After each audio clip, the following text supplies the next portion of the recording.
Ikamatha video hii mukhala mutadziwa top 30 ya Oimba aku Malawi amene amasatilidwa bwino kwambiri pa YouTube.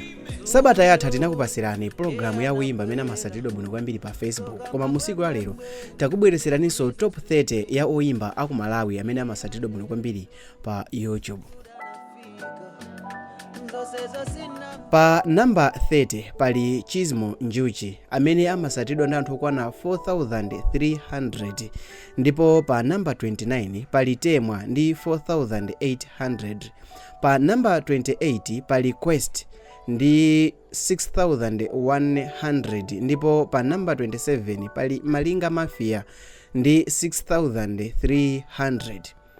Pa number 26 pakubwera Azizi ndi 6,500, ndipo kungosiyana ndi 100 subscribers pakubwera Shama Vocals ndi 6,600. Hiuko akubwera pa 6,800, ndipo Nchana aka Fredo akubwera pa 7,200. Pa number 22 pakubwera Janta ndi 7,700, pamene Black Nina akumusatira ndi 7,600. Maselba 8,100, ndipo akusatilidwa ndi Mai Wangwiro ndi 8,300. Ameneyo ndi Senji. Pa number 18 pali Zonke Too Fresh ameneyo ali ndi 10,800, ndipo Skefa Chimoto akubwera pa number 17 ndi 11,300.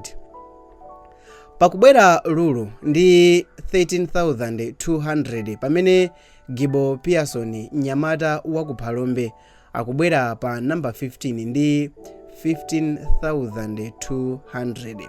Pa number 14 pakubwera Henry Caesar ndi 16,100. Pa number 13 pakubwera Saint ndi 16,800. Pa number 12 pakubwera Wikise ndi 17,200, ndipo pa number 11 pakubwera Stevie Special ndi 19,600. aka Gamba, munthu amene amatchedwa kuti Physics, ali ndi 21,500, pamene Landlord, yes ndikutanthauza za Gwamba, ameneyo ali ndi 24,100. JJC ali ndi 24,800, pamene pa number 7 pakubwera Pixie ali ndi 39,000 subscribers. Koma bwanji guys, mukudziwa mutakhala kuti nonse amene mukuonera video mwachita subscribe, pakhala kuthekera kwakukulu kukuti Samavita TV timposa Pixie pa ma subscribers, fuwa tangosa ndi ma subscribers osadusa 6,000 kuti tifike pa Pixie. Koma pa number 6 pali KOK ndi 47,600. Funso mutafunsidwa kuti ma subscribers phindu lake ndi chani, ndi chifukwa chani aliyense pa channel chake amakupemphani kuti muchite subscribe. Well, yankho lake ndikupasani kumapeto, chifukwa pa number 5 pali Eli Njuchi ndi 50,700, ndipo kungosiyana kokha ndi 100 pakubwera Onesimus 50,800. Driemo ali pa number 3 ndi 55,700. Kufunikira kuchita subscribe ndikwakuti every time mumalandira notification pa nthawi imene Oimba kapena munthu wina aliyense amene munachita subscribe ku channel chake waponya video. Koma mukachita turn on notification bell, ngakhale mu nthawi imene inuyo simuli pa YouTube, mumalandira be notification. Bwanji mutachita subscribe ku channel ichi, pamene mwachita subscribe mukumbukire kuchita turn on notification. Izizi zikuthandizani kuti every time muzilandira ka ringtone kamene kamalira, kapena muzilandira notification pa screen panu yokuonesani kuti Samavita TV aponya video yasopano. Pa number 2 pali Lucius Banda ndi 71,000 subscribers. Koma mukuziwa chani, bwanji video ingati mwaikonda mutatipasa like.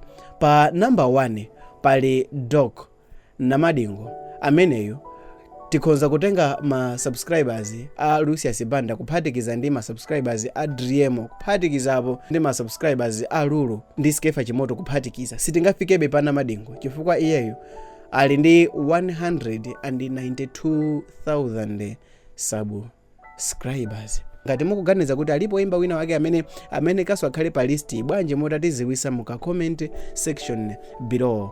Zina langa ndine Sam Mavita ndipo iyi ndi Sam Mavita TV. Bwanji mutaonera video iyi kuti muone Oimba amene amasatilidwa muno kwambiri pa Facebook. Bye.